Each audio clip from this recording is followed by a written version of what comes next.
Good morning, students. Today we will continue our chapter number 9, that is about sound. हमने पिछले video के अंदर जो चीजें की हैं उनमें आपका था साउंड जो है वो कितने टाइप से आपके हो सकते हैं, कैसे कैसे साउंड आपके होते हैं, फिर आपका साउंड कैसे प्रोड्यूस हुआ था, उसकी प्रोडक्शन कैसे थी, ठीक है। और उसके बाद हम उसकी कर रहे थे कैरेक्टरिस्टिक्स ऑफ साउंड, क्या क्या आपकी थी उनके बारे में हमने किया था।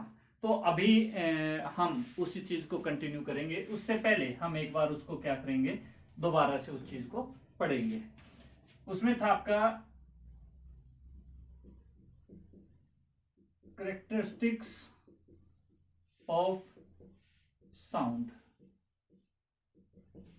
ओके, फर्स्ट जो हमने पढ़ी थी लाउडनेस, मीन्स कोई धीमा कोई तेज। लाउडनेस किसके ऊपर डिपेंड करती थी? ये आपकी बेसिकली डिपेंड करती थी एम्पलीट्यूड के ऊपर, ठीक है। एम्पलीट्यूड को स्मॉल ए से डिनोट किया जाता था। एम्पलीट्यूड थी क्या? The maximum displacement of particle on in one side from its mean position. Particle की मीन पोजिशन से, फॉर एग्जाम्पल ये पार्टिकल की मीन पोजिशन से वो या तो इधर वाइब्रेट करेगा वो या इधर वाइब्रेट करेगा। ये जो मैक्सिमम डिस्प्लेसमेंट उसकी हुई है इस पोजीशन से यहां तक, ये जो डिस्प्लेसमेंट, इसको हमने क्या बोला था? एम्पलीट्यूड बोला था। और यहां अगर ये ए है तो इधर भी ये आपकी कितनी होगी? ए ही होगी, ठीक है। तो इस तरीके से आपका ये क्या था? एम्पलीट्यूड का था। सेकंड जो इसके अंदर था वो था आपका अबाउट पिच। पिच जो है वो आपकी डिपेंड करती है फ्रीक्वेंसी के ऊपर। फ्रीक्वेंसी को हमने डिनोट किया था स्मॉल एफ से। इसकी यूनिट क्या थी? तो इसकी यूनिट थी आपकी हर्ट्ज, एच जेड से जिसको हम डिनोट करते हैं। फ्रीक्वेंसी कैसे होती है? जैसे ये एक साउंड है, इसने एक साइकिल कंप्लीट की है। सेम यहां पे एक साउंड ऐसा भी हो सकता है जो इसी डिस्टेंस में, मींस यहां से यहां तक की इस डिस्टेंस में उसने दो अपनी साइकिल पूरी कर ली हो, ठीक है। तो इस तरीके से आपका इसकी फ्रीक्वेंसी ज्यादा हो जाएगी, इसकी फ्रीक्वेंसी क्या हो जाएगी? कम हो जाएगी। ओके, अभी हम करते हैं अपना थर्ड पॉइंट जो है आपका अबाउट क्वालिटी। अभी क्वालिटी क्या है? अच्छा, यहां पिच में क्या था? जब लाउडनेस दो साउंड की सेम हो जाए, लाउडनेस सेम हो जाए, उस टाइम पे हम पिच से रिकॉग्नाइज कर सकते हैं। सबसे पहला मेथड तो साउंड को डिफरेंशिएट करने का लाउडनेस, भाई तेज है धीमा है। लेकिन अब क्या हुआ, दो साउंड मेरे पास है, दोनों की लाउडनेस सेम है, तो कैसे करूंगा? तो वहां पे आती है आपकी पिच, मोटा कौन सा है, पतला कौन सा है, श्रिल कौन सा है, बेस कौन से में है, उसके ऊपर डिफरेंशिएट करते हैं। क्वालिटी के अंदर हम उन साउंड को डिफरेंशिएट करते हैं जिनमें लाउडनेस और पिच दोनों क्या हो जाते हैं? दोनों आपके हो जाते हैं सेम, एक जैसे। जहां पे आपके हो जाते हैं वो आपके क्वालिटी के अंदर उनको डिफरेंशिएट करना स्टार्ट करते हैं। जैसे फॉर एग्जांपल मैं अगर बोलता हूं एक सितार है और एक आपका उसके साथ में पियानो है, उन दोनों से एक साउंड हम प्रोड्यूस करते हैं। साउंड सेम लाउडनेस और सेम पिच का अगर है तो आप उसको कैसे डिफरेंशिएट करोगे?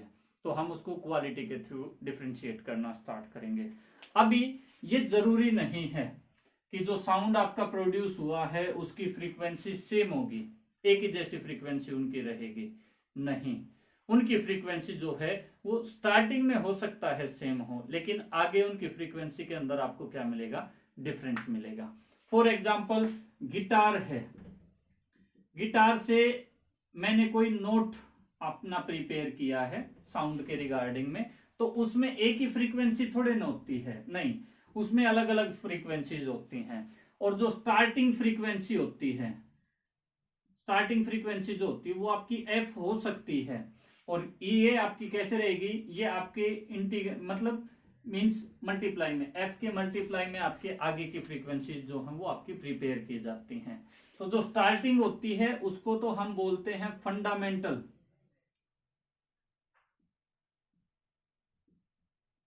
और इनको हम क्या बोलते हैं, हार्मोनिक्स। ठीक है, ये आपके 2F 3F 4F 5F इस तरीके से आपका जो आएगा F के मल्टीपल में, वो आपके हार्मोनिक्स होते हैं। और जो सिंगल F होता है वो आपका कौन सा होता है, फंडामेंटल के अंदर में आपका आता है। और इनके ऊपर ही हम क्या करते हैं, उस साउंड को डिफरेंशिएट करने का काम करते हैं, उनके बारे में हम जानते हैं। ठीक है, ये क्वालिटी ऑफ साउंड आपको बताते हैं। जो साउंड रिच होगा उसमें हार्मोनिक्स जो है वो ज्यादा प्रेजेंट होते हैं। मीन्स ये वाली चीज, जिस साउंड जो रिच साउंड होता है, मीन्स जिसके अंदर क्वालिटी जिसकी ज्यादा अच्छी होगी, उसके अंदर हार्मोनिक्स आपको क्या मिलेंगे, ज्यादा देखने को मिलते हैं। तो हार्मोनिक्स के थ्रू हम यहाँ पे इस तरीके से इसको कर सकते हैं। अच्छा, इसके बाद में आपका जो आता है वो आपका नेक्स्ट टॉपिक आता है म्यूजिक और नॉइस। ये क्या होता है, तो अभी हम इसके बारे में पढ़ेंगे। ओके, अभी हम करते हैं about music and noise. Music and noise. Okay, आप एक साउंड सुनते हो, मैं आपको एग्जांपल दिया क्रैकिंग ऑफ क्रैकर्स। ठीक है, पटाखे जो बजते हैं आपके, उनको अगर आप देखते हो, उनका साउंड आपके लिए क्या होता है, एक नॉइस होता है। लेकिन अगर मैं कहीं पे बोलूं कि आपका म्यूजिक बज रहा है, ठीक है, लता मंगेशकर जी का कोई गाना बज रहा है, तो आप उसको क्या बोलते हो, वो आपके लिए प्लीजेंट होता है। तो यही एक बेसिक सा डिफरेंस होता है दोनों के अंदर। अगर सिंपल सा अगर मतलब अगर हम एक कॉमन डिफरेंस अगर इनके अंदर देखें, तो जो आपका म्यूजिक होता है इसके अंदर आपके होते हैं रेगुलर वाइब्रेशंस, लेकिन नॉइस में क्या होता है, इररेगुलर वाइब्रेशंस आपके होते हैं।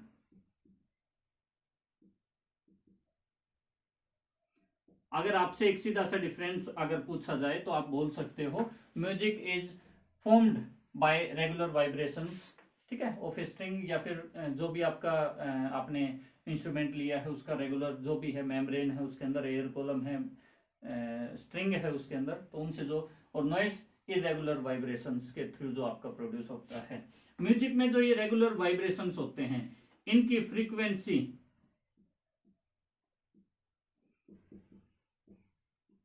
जो है आपस में एक दूसरे के साथ रिलेटेड होती है, रिलेटेड विद ईच अदर।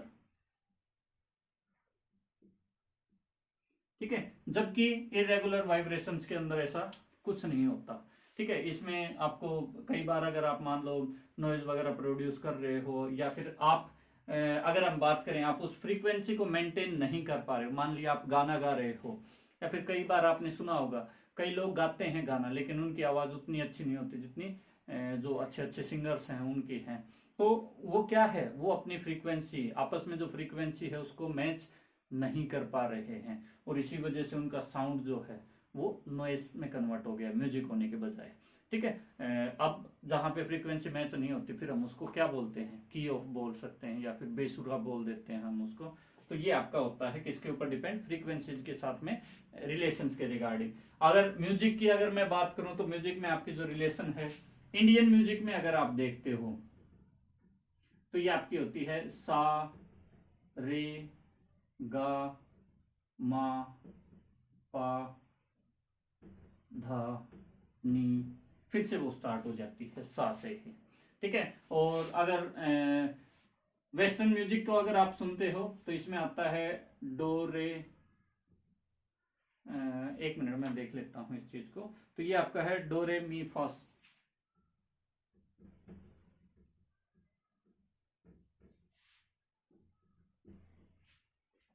ठीक है, बेसिक ये साउंड मतलब जो है वो आपके होते हैं। और इनके बीच अगर आप रिलेशन, इंडियन में तो इंडियन म्यूजिक के जो है सुर जिनको हम बोलते हैं, तो ये सुर होते हैं, 7 सुर होते हैं दोनों के अंदर।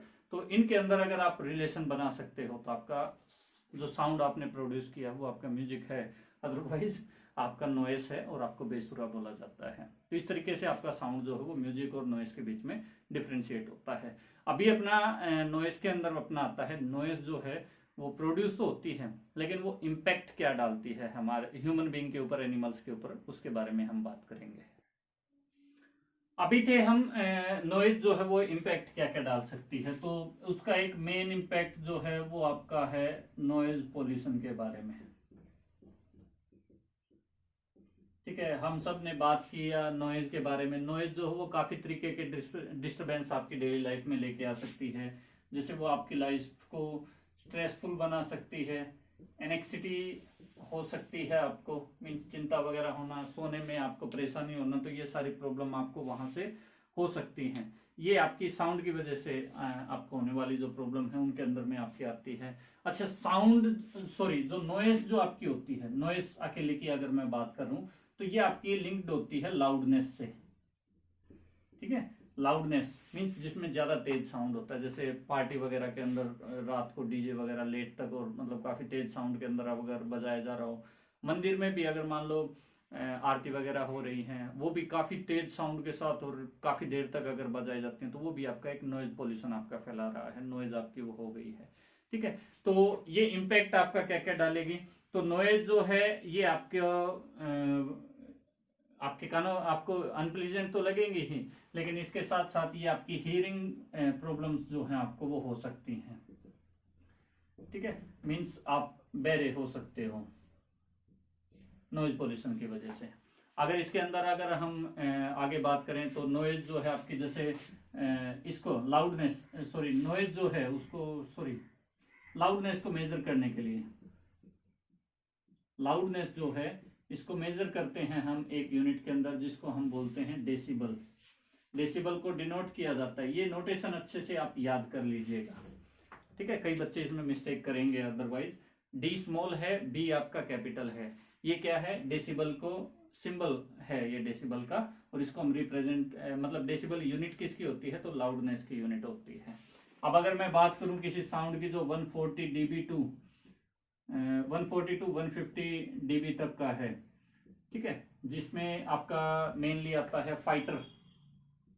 फाइटर जेट्स जो आते हैं आपके, या रॉकेट्स वगैरह जो आते हैं, ये आपके ईयर ड्रम को ब्रस्ट कर सकते हैं, फाड़ सकते हैं, आपके सुनने की कैपेबिलिटी बिल्कुल खत्म कर सकते हैं ये।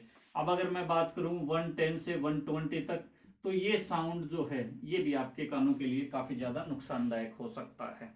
ठीक है, इसके बाद अगर आपका साउंड है 80 डीबी टू 90 डीबी तक का भी, ठीक है, अगर ये साउंड इतना ज्यादा नुकसानदायक नहीं है जितने ये दो हैं, लेकिन अगर आप इस साउंड के अंदर 80 टू 90 जो आपका पार्टी वगैरह के अंदर डीजे वगैरह का है, उस साउंड में अगर आप लंबे टाइम तक अगर आप रहते हो, तो वहां से आपको क्या हो सकता है, हियरिंग प्रॉब्लम्स जो वो हो सकती हैं। इनसे नीचे का जो आपका साउंड आता है वो आपके कानों को उतना ज्यादा नुकसान नहीं करता है, लेकिन कई बच्चों की आदत होती है ईयरफोन फुल वॉल्यूम पे बजा के आप मतलब उसको सुनने का काम करते हो, तो वो भी आपकी हियरिंग कैपेसिटी को क्या कर सकता है, डैमेज कर सकता है। इसके बाद में आता है व्हाट वी कैन डू, हम क्या कर सकते हैं, तो नॉइज पोल्यूशन को हम कम करने में हेल्प कर सकते हैं काफी तरीके से। पार्टी वगैरह जैसे जहाँ पे हो रही है, तो उस टाइम मतलब आपके घर पे पार्टी वगैरह है तो म्यूजिक ज्यादा लाउड ना बजाओ, ठीक है, ज्यादा तेज मतलब चिल्ला चिल्ला के बातें करना ये सब ना करें। इसके बाद में आपका आता है कि जो म्यूजिक सिस्टम होता है उनको एक काफी स्लो साउंड के ऊपर आपको बजाना चाहिए। इसके साथ हॉर्न वगैरह जो होते हैं, कई बच्चों के अंदर आदत होती है कि वो अननेसेसरीली हॉर्न बजाते हुए चलते हैं, तो हॉर्न का यूज जहां कंपलसरी है कि अब मेरे को करना ही पड़ेगा वहीं करें, बाकी अदरवाइज आप हॉर्न का यूज ना करें। ठीक है, जहाँ पे तेज लाउड म्यूजिक बज रहा है वहां पे आप कोशिश कीजिएगा कि उसको थोड़ा सा मंद आहिस्ता किया जाए, उसका साउंड थोड़ा सा डिक्रीज किया जाए। मशीनरी के ऊपर आता है एक बात, मशीनरी से पहले इंडस्ट्रीज के ऊपर में आपकी आती है कि जैसे इंडस्ट्रीज हैं उनको शहर के आसपास ना लगाया जाए, बल्कि शहर से उनको दूर हटा के इंडस्ट्रीज को सेटअप किया जाए। ठीक है, उससे भी नॉइज पोल्यूशन के अंदर रिडक्शन आप देखेंगे। इसके साथ साथ इंडस्ट्रीज के अंदर जो मशीनें होती हैं उनकी टाइम पे रिपेयरिंग होनी चाहिए। इंडिया के अंदर एक प्रॉब्लम है कि टाइम पे काम काफी कम होता है। ठीक है, होता है काफी सेक्टर्स में होता है, लेकिन इंडस्ट्रीज वगैरह का अगर मान लो गवर्नमेंट वगैरह के देखेंगे तो वहां पे इस तरीके की प्रॉब्लम जो वो आपको देखने को मिल सकती हैं। तो वहां आपका क्या है, ये साउंड जो है आपका मशीन काम टाइम पे नहीं हो रहा है तो वो क्या करेगी, साउंड वगैरह ज्यादा प्रोड्यूस करेगी, उसकी वजह से जो है प्रॉब्लम होगी। तो साउंड को हम उसका प्रॉपर काम वगैरह करके, अच्छा मशीन का अगर मतलब साउंड कम प्रोड्यूस करेगी तो वहां पे जो लोग काम कर रहे हैं या उस मशीन पे जो आदमी काम कर रहे हैं उनको हियरिंग प्रॉब्लम्स वगैरह नहीं होंगे। तो आज की वीडियो में आपके लिए इतना ही। Thank you, have a nice day. अगर आपको कोई इसमें प्रॉब्लम रही है तो आप मेरे से पूछ सकते हैं। तब तक के लिए थैंक यू।